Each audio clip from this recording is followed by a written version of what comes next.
हिमाचल कांग्रेस के बागी विधायकों में शामिल राजेंद्र राणा जब पंचकुला में मौजूद थे तब हमने यानी कि न्यूज 18 इंडिया ने उनसे खास बातचीत की। पहले राजेंद्र राणा का ये बयान सुन लीजिए और उसके बाद हम आपको आगे की खबरें बताते हैं इससे जुड़ी। क्या कहेंगे आप पंचकुला हैं, चर्चाएं हो रही थी, बताइए। आप कांग्रेस छोड़ रहे हैं या छोड़ दी है? नहीं, ऐसा तो कुछ नहीं है, ऐसा कुछ नहीं है। तो अभी कांग्रेस में है? बिल्कुल कांग्रेस में। क्रॉस वोटिंग की है कुछ विधायकों ने।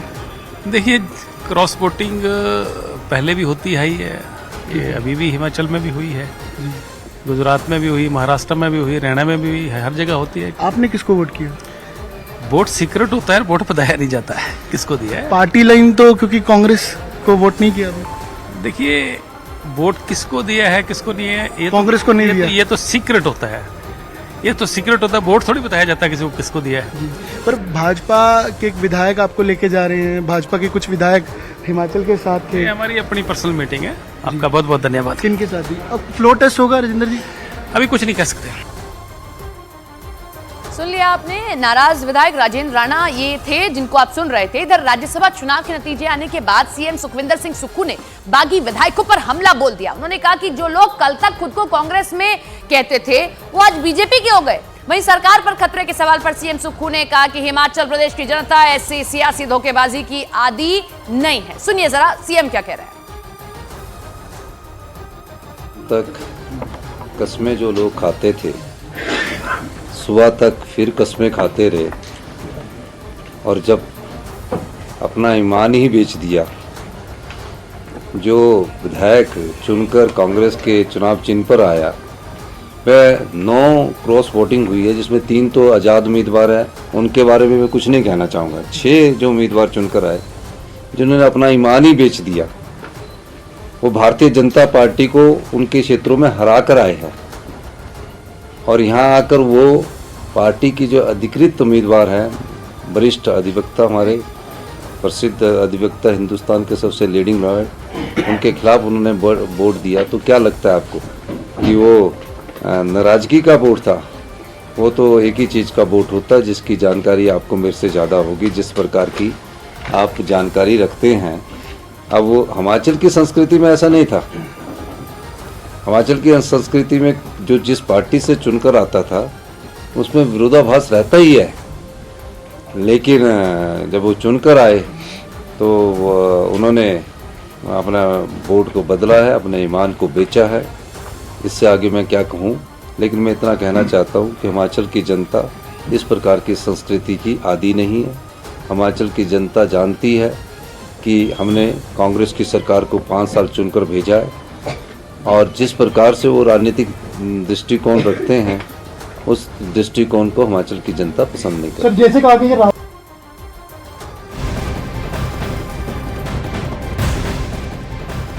हिमाचल की जो परंपरा रही, सुखविंदर सिंह सुक्खू उसको समझा रहे हैं, लेकिन वो वहीं उतने चिंतित भी हैं क्योंकि उन्हीं के खिलाफ मोर्चा खोल दिया है सभी विधायकों ने। लेकिन राज्यसभा चुनाव के नतीजे आपको बता देते हैं। कल हुआ क्या? हिमाचल में राज्यसभा की 1 सीट के लिए हुए चुनाव में बीजेपी के हर्ष महाजन ने बाजी मार ली, जबकि बीजेपी की सरकार तक नहीं है वहां पर। कांग्रेस के अभिषेक मनु सिंघवी को हार का सामना करना पड़ गया, जबकि कांग्रेस की सरकार है। किस्मत ने हर्ष महाजन का साथ दे दिया। कैसे? दोनों नेताओं को 34-34 वोट मिल जाते हैं, यानी कि टाई हो जाता है। अब इसके बाद क्या होता है?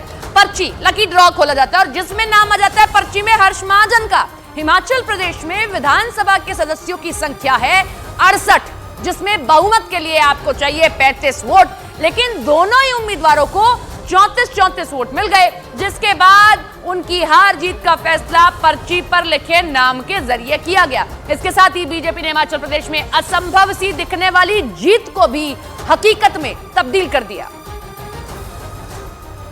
तो हिमाचल प्रदेश में हुए राज्यसभा चुनाव में कौन जीता, किसकी वजह से जीता, ये सब कुछ हम आपको बता रहे हैं। देखिए टीवी स्क्रीन पर आपके आंकड़े हैं।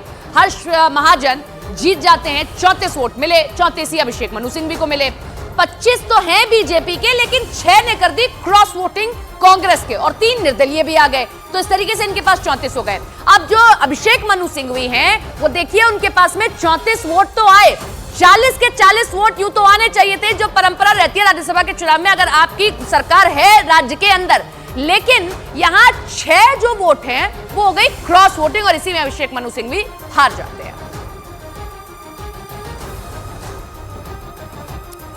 ये हम आपको ग्राफिक्स दिखा रहे हैं। अब मैं आपको एक बार समझा देती हूँ। हर्ष महाजन कल जो जीत जाते हैं बीजेपी के उम्मीदवार, 25 तो हैं बीजेपी के विधायक, तो ये तो मिलने ही थे। 6 ये विधायक हैं, ये क्रॉस वोटिंग कर देते हैं, ये होते हैं कांग्रेस के विधायक, और 3 निर्दलीय होते हैं, ये भी क्रॉस वोटिंग कर देते हैं, और इसी तरीके से इनका आंकड़ा 34 पहुंच जाता है। अब आते हैं अभिषेक मनु सिंघवी पर, जिनकी जीत लगभग तय मानी जा रही थी चुनाव से पहले, क्योंकि सरकार इन्हीं की है, लेकिन ये हार जाते हैं। कैसे? 40 इनको मिलने चाहिए थे परंपरागत तौर पर, लेकिन ये नहीं मिले, क्योंकि इसमें से 6 वोट जो हैं क्रॉस वोटिंग करके उधर चले जाते हैं और इनके पास भी 34 आते हैं। अब ऐसी स्थिति में क्या होता है, पर्ची खोली जाती है, और पर्ची खोली गई तो पर्ची में नाम निकल गया बीजेपी के उम्मीदवार हर्ष महाजन का, और इनका कमल खिल गया, और जो जीत असंभव थी इनके लिए, वो जीत इनके लिए तय हो गई। तो ये हमने आपको आंकड़ा बताया, लेकिन अपनी जीत पर बीजेपी उम्मीदवार हर्ष महाजन ने कहा कि कांग्रेस के बागी विधायक सीएम सुक्खू से नाराज थे, उन्होंने बोलकर क्रॉस वोटिंग किया। हर्ष महाजन ने कहा कि उनकी जीत उनकी पार्टी की जीत है और सुक्खू सरकार की नाकामियों की हार है। सुनिए जरा। मेरी नहीं, मेरी जीत जो है ये मेरी पार्टी की जीत है, भारतीय जनता पार्टी की जीत है, और सुक्खू सरकार की नाकामियों की हार है ना। और मेरे ख्याल इतनी जल्दी सरकार का कोई ग्राफ गिर जाए 1.25 साल में तो दुर्भाग्यपूर्ण है। और ये जो वोट क्रॉस वोटिंग हुई है, इसीलिए मेरे को हुई है कि वो विधायकों ने बोल के की है, उनको भी बता के की है कि हम आपकी सरकार से नाराज़ हैं।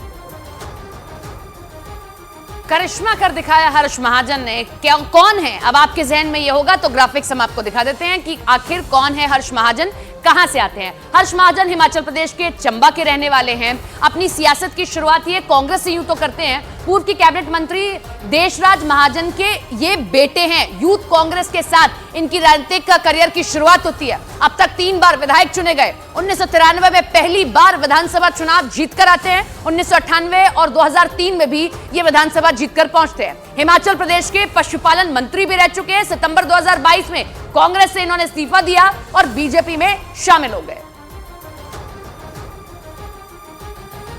हिमाचल में बीजेपी की असंभव सी दिखने वाली जीत को हासिल करने के बाद पूर्व सीएम जयराम ठाकुर ने कहा कि देश भर में कांग्रेस को छोड़ने का माहौल बन रहा है। उन्होंने राज्यसभा चुनाव में बीजेपी उम्मीदवार की जीत का श्रेय पीएम मोदी को दिया है। इस बात को कह सकता हूं कि पूरे देश भर में एक दौर ऐसा चला है कि सब कांग्रेस पार्टी छोड़ गए, और ये सब सारा श्रेय अगर जाता है तो भारतीय जनता पार्टी के नेतृत्व को जाता है, और विशेष तौर से देश के यशस्वी प्रधानमंत्री नरेंद्र मोदी जी को जाता है। और मैं सभी विधायकों का धन्यवाद करता हूं, भाजपा के, और जहां कांग्रेस के भी कुछ साथियों ने हमारी मदद की, उनका भी हृदय से आभार व्यक्त करता हूं, और निर्दलीय विधायकों का भी।